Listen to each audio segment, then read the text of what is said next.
যেই মা বাবার মাধ্যমে দুনিয়া দেখছো ওই মা বাবার শুকর বান্দা তুমি আদায় করে নাও। 23 বছর 24 বছর হওয়ার পরে হঠাৎ করে কেন যেন তুমি মায়ের ভুইলা গেলা। ঘরের মধ্যে একটা সুন্দরী বিবি আছে, এখন তোমার ঘরের মধ্যে সুন্দর একটা বিবি পাইয়া সন্তান আদি পাইয়া তোমার মায়ের কথা এখন আর তোমার মনে নাই রে বাপ। বাবার কথা মনে নাই, আব্বা আম্মার মনে আঘাত দিয়া দিয়া কত যুবক আগায়া যাও।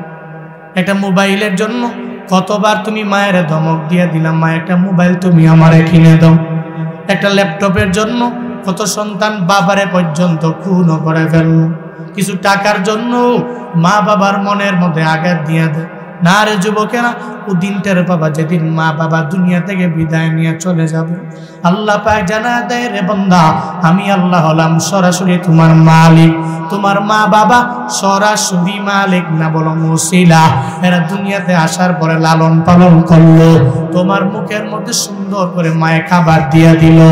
এমনকি কত মা আছে নিজে না খায়া সন্তানের খাওয়ায়, কত বাবা আছে নিজে না পইরা সন্তানটারে পড়ায়, নিজে তো পরে খায় না, বরং সন্তানের জন্য ভালো মুরগির পিসটা রাইখা দেয়, মাছের টুকরাটা রাইখা দেয়।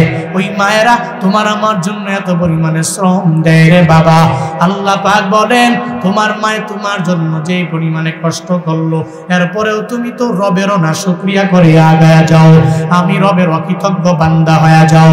তোমার মায়ের মনে আঘাত দাও, আল্লাহ জন্য ওসিয়ত করে জানায়া দেয় 1 নম্বরে আমি রবের শুকর, 2 নম্বরে তোমার মা বাবার শুকর আদায় করবা। আল্লাহ পাক জানায়া দেয় মা বাবার শুকর কেন আদায় করবা? বলে মা বাবার শুকর আদায় করবা কেন? বলে মা বাবাই তোমার দুনিয়াতে আসার জন্য মায়ের ছোটবেলায় তোমার লালন পালন করে করে করে করে বড় করলো, মায়ে তোমাকে গর্বে নিয়ে বড় করলো। দুনিয়াতে আসার সময় মায়ে বালতি বড় রক্ত তোমার আমার জন্য ঝরাইলো। ও আল্লাহর বান্দারা, এই কারণে আল্লাহ জানায়া দেয় শোনায়া দেয় রে বন্ধু, তুই আমি রবের শুকর আদায় করার পর 2 নম্বরে মা বাবার শুকর আদায় করে নাও।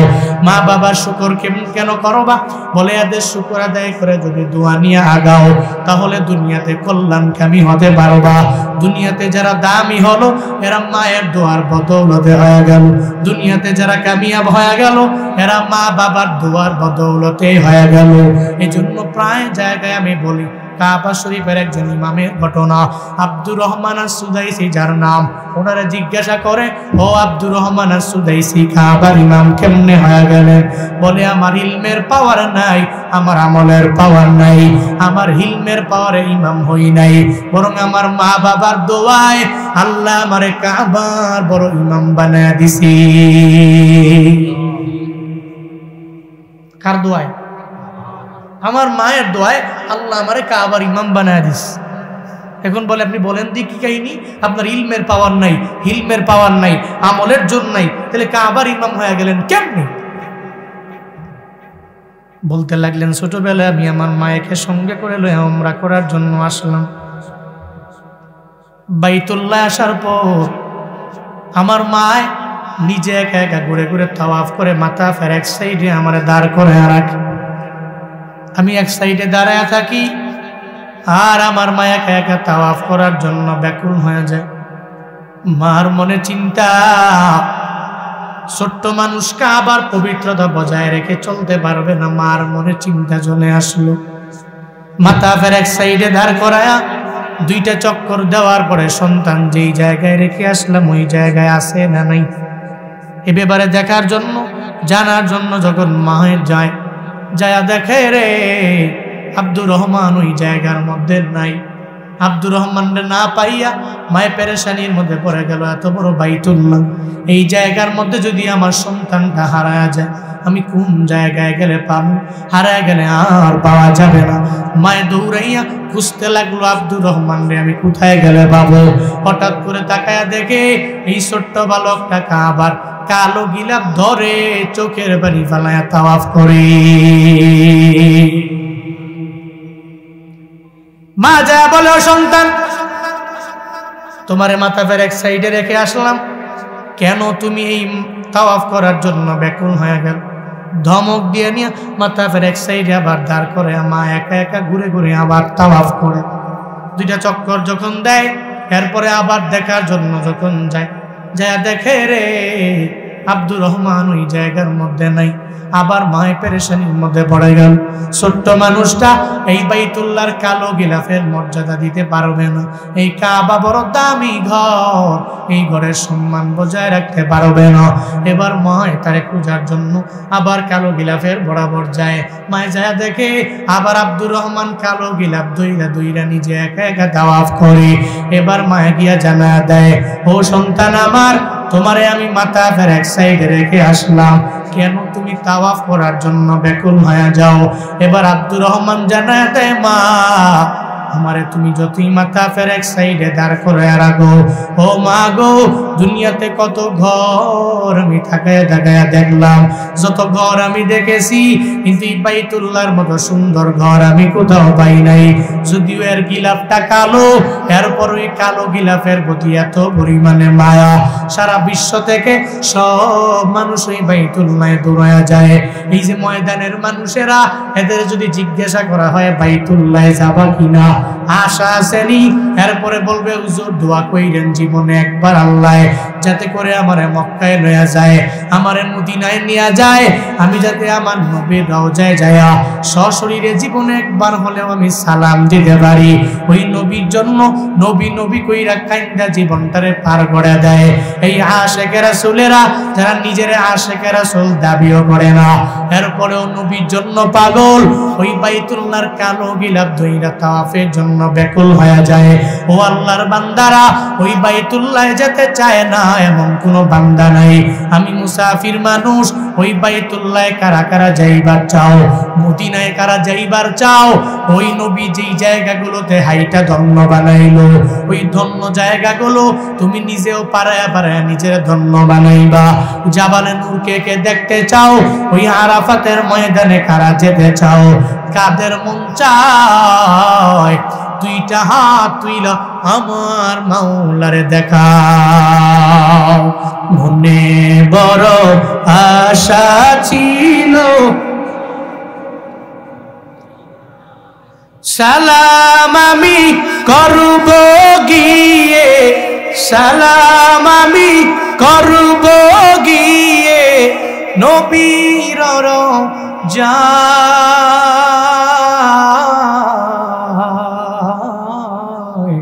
মনে বড় আশা ছিল, মনে বড় আশা ছিল, যাব মা আরব সাগর পারি দিব, নাইকো আমার তোরি পাখি নয় তো উড়ে যাব, জানাতে ভোর করি। আরব সাগর পারি দিব, নাইকো আমার তোরি পাখি নয় তো উড়ে যাব, জানাতে ভোর করি। আমার আশায় আছি সম্বল নাই, আশায় আছি সম্বল নাই, করি কি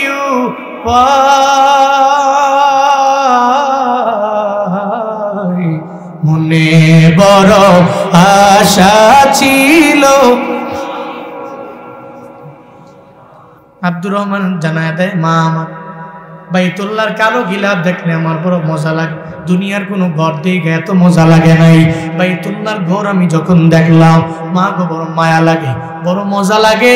এবার মা যখন চোখের পানি ছেড়ে দেয় সন্তানের কথা শুই না, একটা মা যখন সন্তানের জন্য চোখের পানি ফেলায় রবের দরবারে আবদার জানায়, বন্দারে বুলেট মিস হতে পারে, মায়ের দোয়া মিস হতে পারে না।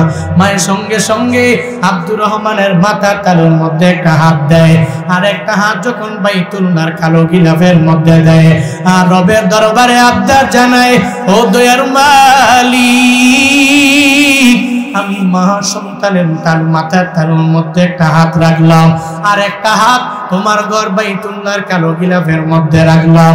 আল্লাহ গো, আমি জানি মায়ে যখন দোয়া করে তুমি ফিরাইয়া দাও না, আমার সন্তানটা এই বাইতুল্লাহর বড় পাগল হয়ে যায়, বড় প্রেমিক হয়ে যায়।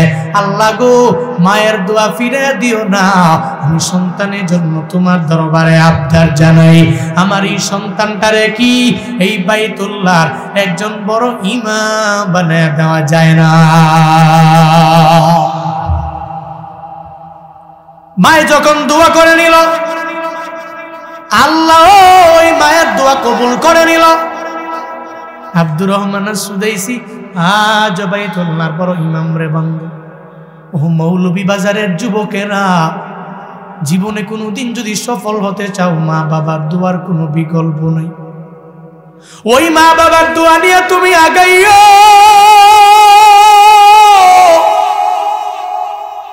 ওই মা বাবার দোয়া নিয়ে অগ্রগামী হয়ে গেলে বান্দা তুমি দামি হতে পারো না। আমি জুনায়েদ আল হাবিব কেমনে দৌড়াই রে বাবা, ইলমের পাওয়ার নাই, আমলের পাওয়ার নাই, হিলমের পাওয়ার নাই, কেমনে আমি দৌড়াই? পুরো দেশের মধ্যে ঘুইরা বয়ান করি, কেমনে ঘুরি? আমার চাইতে বড় আলেম ডানে বামে পেছনে সামনে অভাব নেই, বড় আমলওয়ালা বড় আবেদ আমার চাইতে এই দুনিয়া অভাব নাই, দেশে অভাব নাই। আল্লাহ কেন দৌড়ানোর জন্য তৌফিক দেয়? আমি সব বলি, আমার কোনো কামালিয়াত নাই, আমার কোনো অর্জন নাই রে বাবা, সব হলো আমার মাওলার দয়া আর আমার মা বাবার দোয়া। রবের দোয়া দয়া নিয়ে আগাই, আর মা বাবার দোয়া নিয়ে আগা যাই। এই জন্য চলার পথে আমি আস্থা রেখে চলতে পারি, আমার রক্ত আছে। ওদিকে আমার মা বাবা তাহাজ্জুদের মুসল্লায় আমার জন্য দোয়া করে, আল্লাহ গো এই সন্তানটার অ্যাক্সিডেন্ট থেকে তুমি বাঁচাইও। মায়ে যখন তাহাজ্জুদের মুসল্লায় দাঁড়ায় দোয়া করে, আল্লাহ ফিরায়া দেয় না রে বাবা।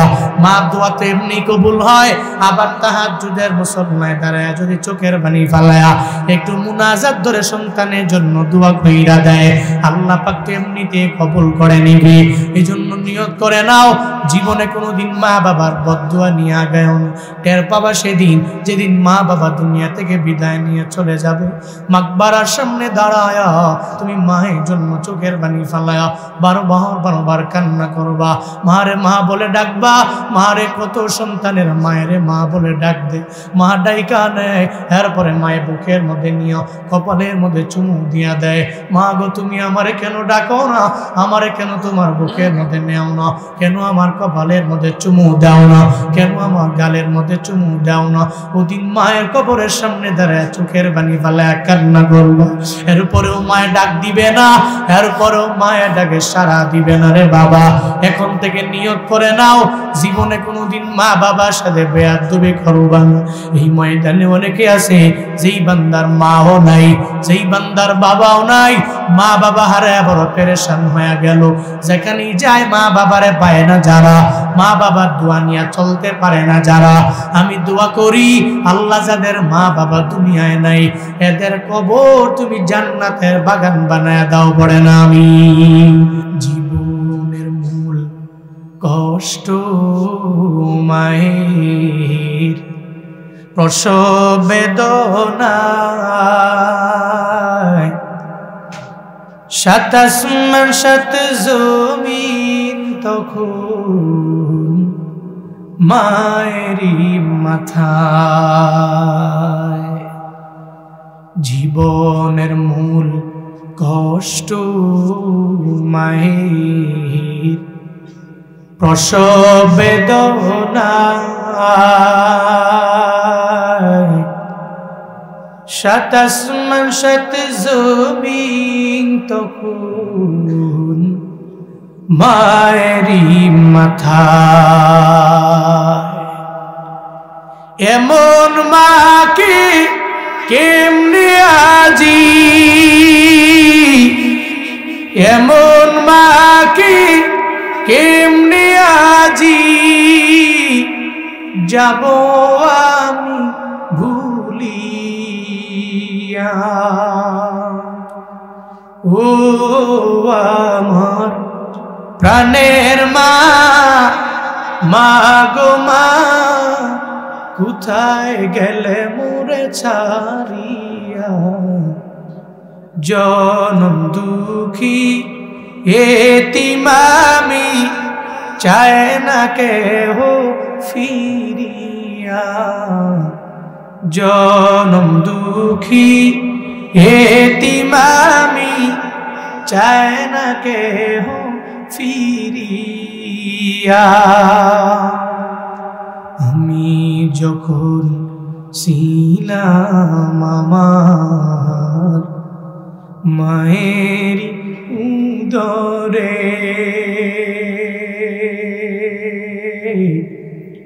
চলাফেরা করতেন যে মা,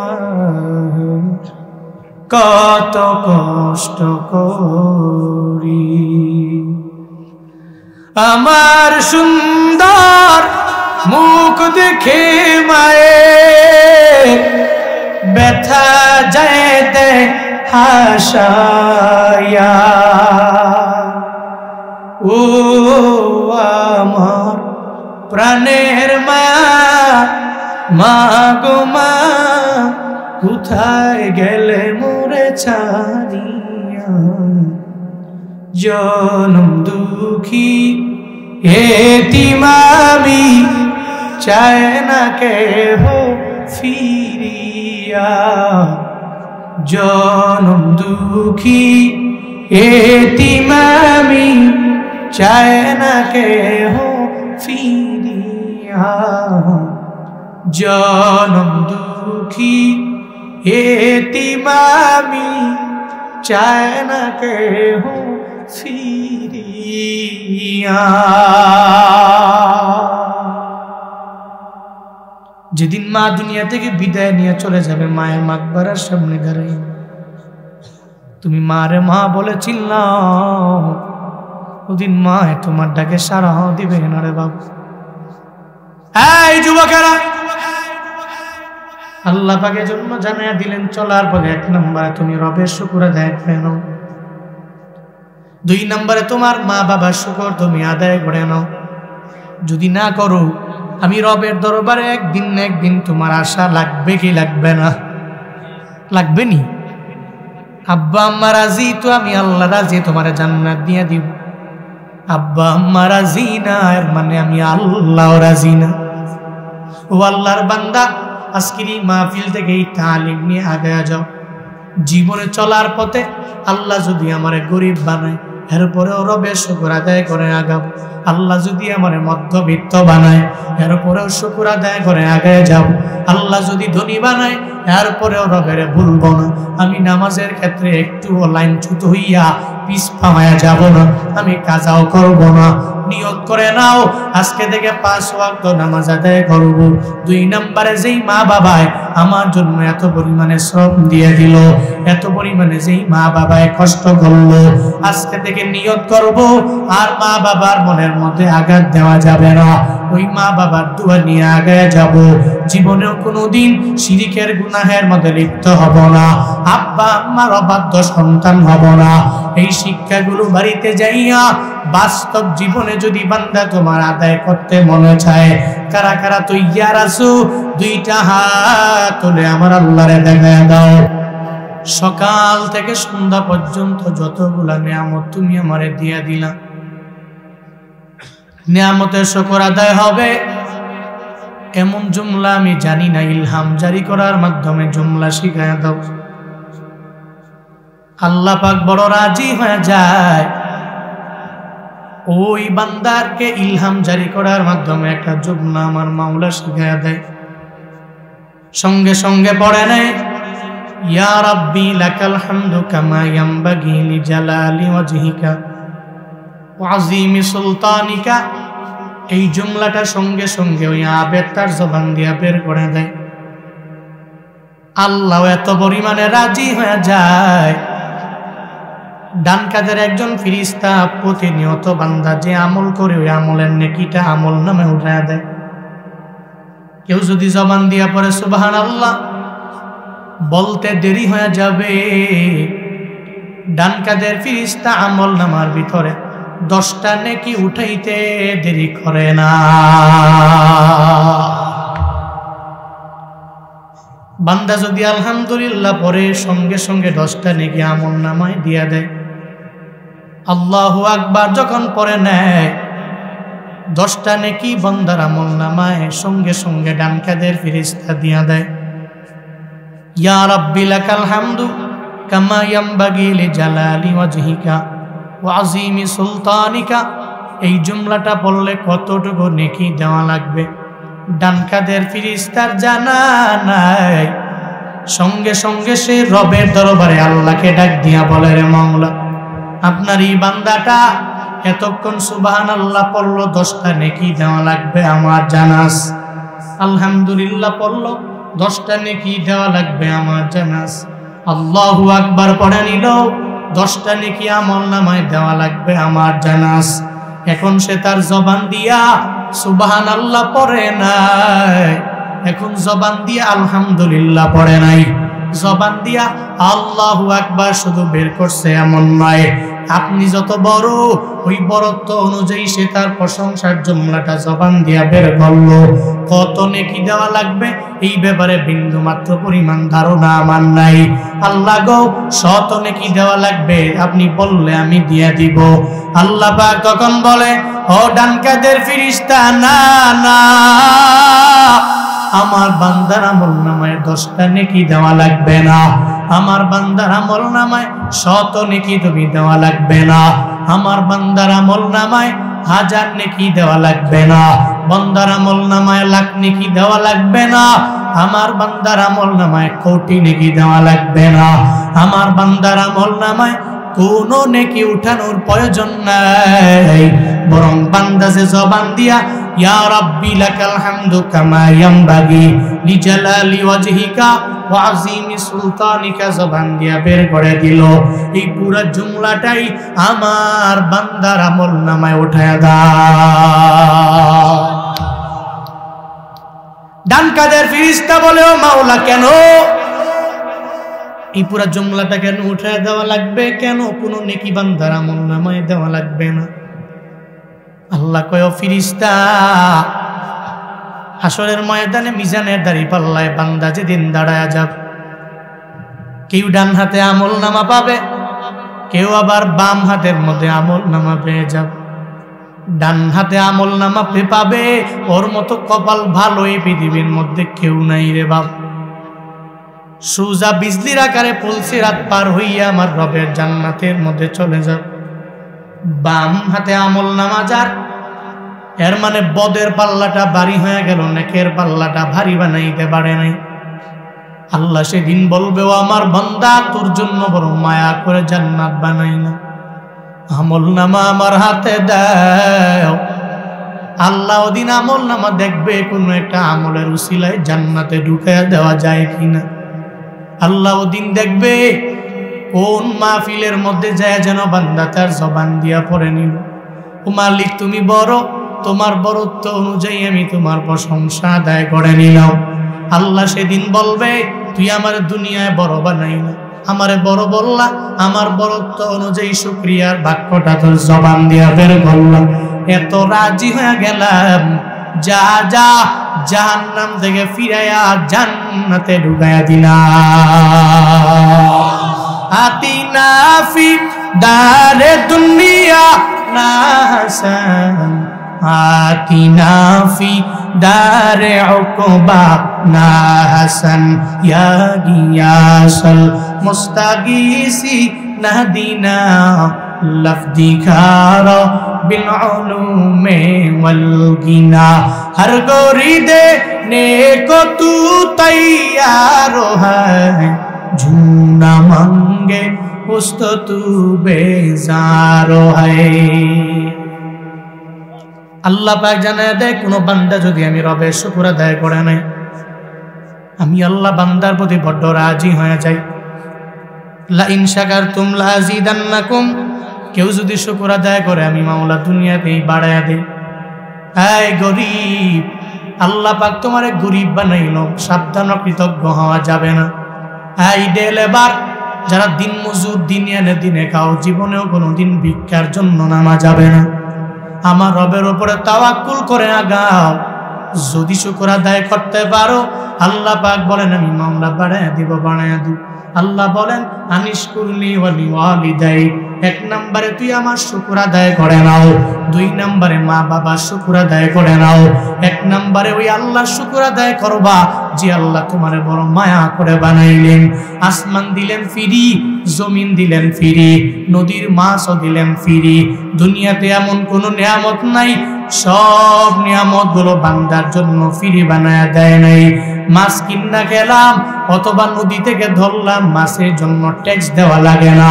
আসমান থেকে আমার মাওলা তোমার আমার জন্য বৃষ্টি বর্ষণ করলো, আমার আল্লাহরে বছরে বছরে ট্যাক্স দেওয়া লাগে না? লাগে? লাগে নাকি? এই জমিনটা চাষবাস করে খাও, আমার মাওলারে ট্যাক্স দেওয়া লাগে না। আল্লাহ কয় সব আমি মাওলা তোরে ফ্রি বানায় দিয়ে দিই, তুই এক নম্বরে আমি রবের শুকর আদায় করে নাও, আমি রবের কৃতজ্ঞতা প্রকাশ করো। কেমনে করবা? ফজর বাদ দেওয়া যাবে না, জোহর বাদ দেওয়া যাবে না, আসর বাদ দেওয়া যাবে না, মাগরিব বাদ দেওয়া যাবে না, এশা বাদ দেওয়া যাবে না। কিন্তু কপাল পোড়া মুসলমান, হুজুরের বয়ান বড় মজা লাগে, শুরু দিয়া টান দিলেও ভাল লাগে। হুজুরের বয়ান ঘন্টার পর ঘন্টা হুজুর বয়ান শুনেন, মজাই লাগে, কিন্তু ফজর পড়তে মন চায় না। ফজরের ব্যাপারে বলবেন না, জোহরও পড়ে না, আসর মাগরিব এশাও পড়ে না। এত যে মাহফিল, এরপরেও ফজরের সময় মুসল্লি নাই, ঠিক কিনা?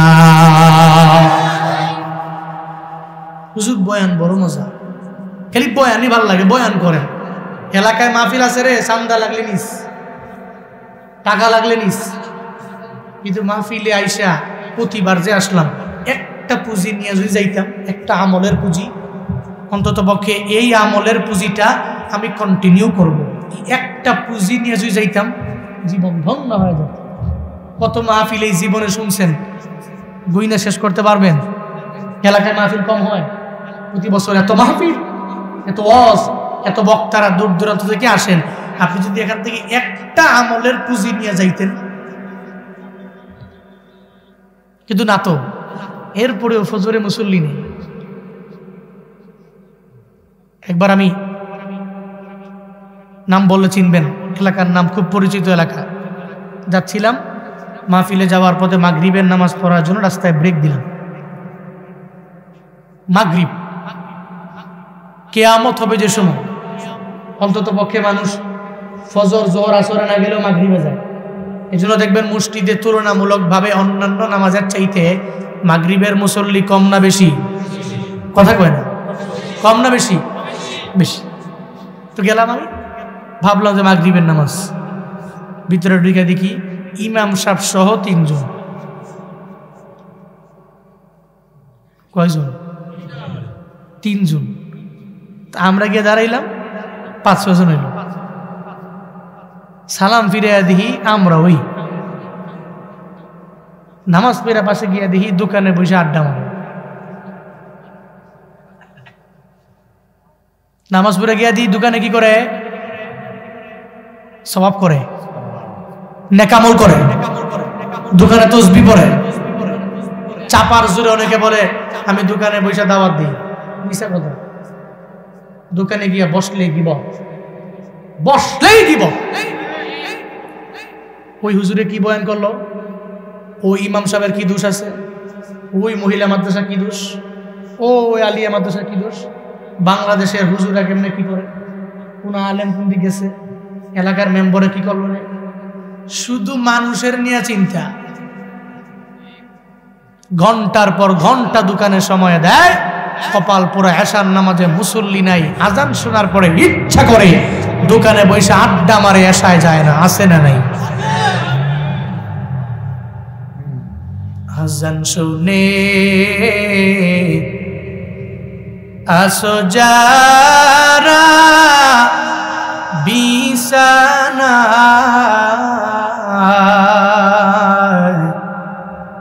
তাদের জন্যে কান্দেন নবী মদিনায়, তাদের জন্যে কান্দেন নবী মদিনায়। ওই নবীর জন্য কি মায়া লাগে না, হায়রে উম্মত মসজিদে কেন হাসো না, হায়রে উম্মত নামাজ কেনে পড়ো না। মাহফিলের বয়ানও শুনবো, ফজরও বাদ দিব না, জোহরও বাদ দিব না, আসরও বাদ দিব না। হুজুরের বয়ান বড় মজা, শুধু বয়ান শুনলেই হবে না। হুজুরের রিকোয়েস্ট হলো ফজরের মধ্যে মুসল্লি দিয়া মসজিদটারে ভরপুর বানায়া দাও। আমার রবের শুকর আদায় হয়ে যাবে, রব তোমার প্রতি পরিপূর্ণ রাজি হয়ে যাবে। আল্লাহ পাক বলেন, এক নম্বরে বান্দা তুই আমার শুকর আদায় করে নাও। ওই রবের শুকর কেমনে আদায় করব?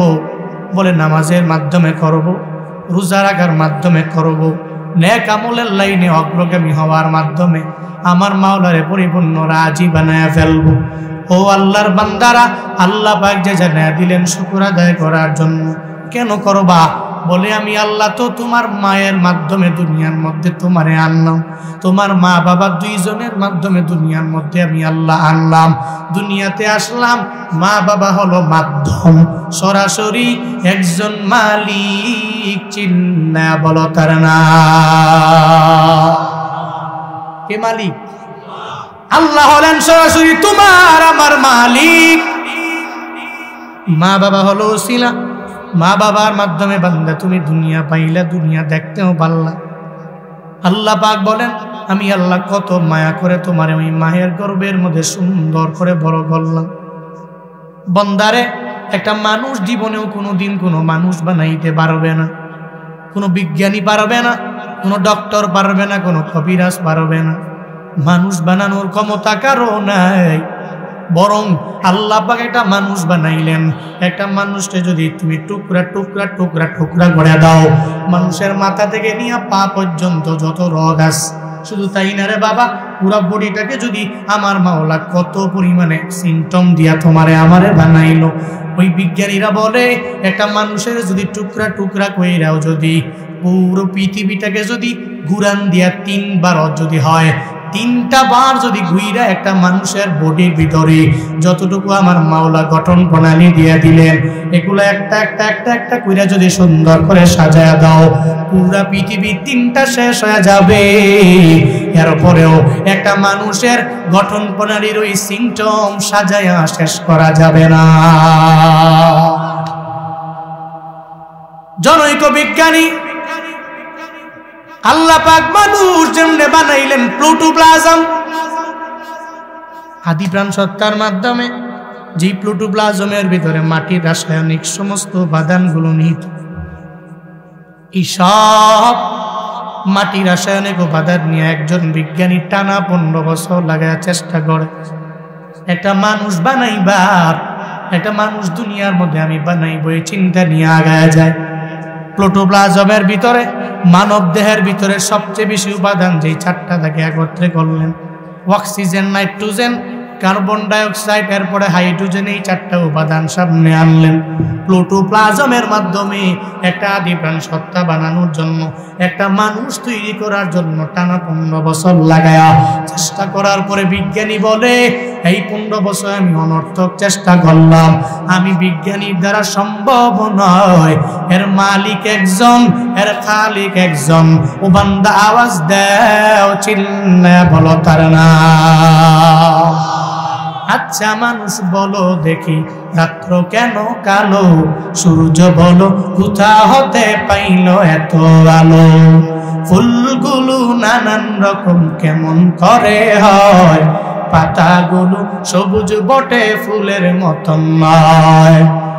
দুধ কেন এত সাদা? মরিচ কেন জাল?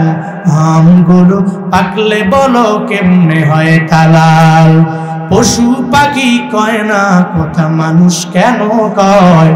বলো বলো ওহে মানব, এসব কেমন করে হয়? ভাবি সবই এসব মহান প্রভুর দান, নত শিরি সিজদা করো হে মুসলমান। আমরা সবাই বাস করি পৃথিবীরই অঙ্গে, হাতের লিখা মুখের চেহারা মিলে না কারো সঙ্গে, আর মিলে না কলমে সই বুড়ি আঙ্গুলের টিপ। প্রমাণ হলো মহান আল্লাহ আছেন একজন ঠিক। আল্লাহ আছে না নাই? আল্লাহ ছাড়া দুনিয়ার কোন বিজ্ঞানীকে মানুষ বানাইতে পারবেন? আল্লাহ পাক বলেন, ও বান্দা, কত মায়া করে তোরে বানাইলাম, তুমি এত পরিমাণে দুর্বল, দুনিয়ার মধ্যে আসার পরে নিজে খাইতেও পারো না, বলতেও পারো না। মায়ের সামনে তুমি ওয়া ওয়া করে চিল্লাও, এই চিল্লানোর পুঁজি ছাড়া আর কোনো পুঁজি তোমার নাই। আমি আল্লাহ মায়ের অন্তরের ভিতরে এমন একটা রাডার মায়ের অন্তরে ফিট করে দিলাম তোমার আমার জন্য। আল্লাহ বান্দার জন্য মায়ের অন্তরে কি পরিমাণে রাডার ফিট করে দিলেন। বন্দা যখন হঠাৎ করে ছোটবেলায় ওয়া ওয়া করে চিল্লায়, হঠাৎ করে বাবায় জিজ্ঞাসা করে, ও বউ আমার কেন কান্না করে? বলে এখন খাওয়ার জন্য কান্না করে, বলে খাওয়ায় দাও। এরপরে হঠাৎ করে শিশু হয়ে যখন ওয়া ওয়া করে, ছোট্ট একটা বাচ্চাটা যখন চিল্লায়, এরপরে আবার বাবায় বলে কেন কান্না করে? বলে এখন ওয়াশরুমে যাওয়ার জন্য কান্না করে।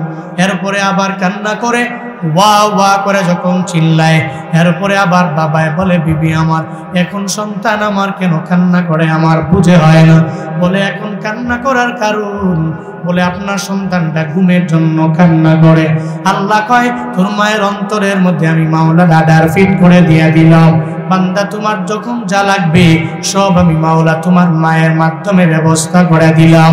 এরপরেও দুনিয়ায় যাওয়ার পরে তুমি শিরিকের গুনাহের মধ্যে লিপ্ত হয়ে যাও, আমি রবের অকৃতজ্ঞ বান্দা হয়ে যাও।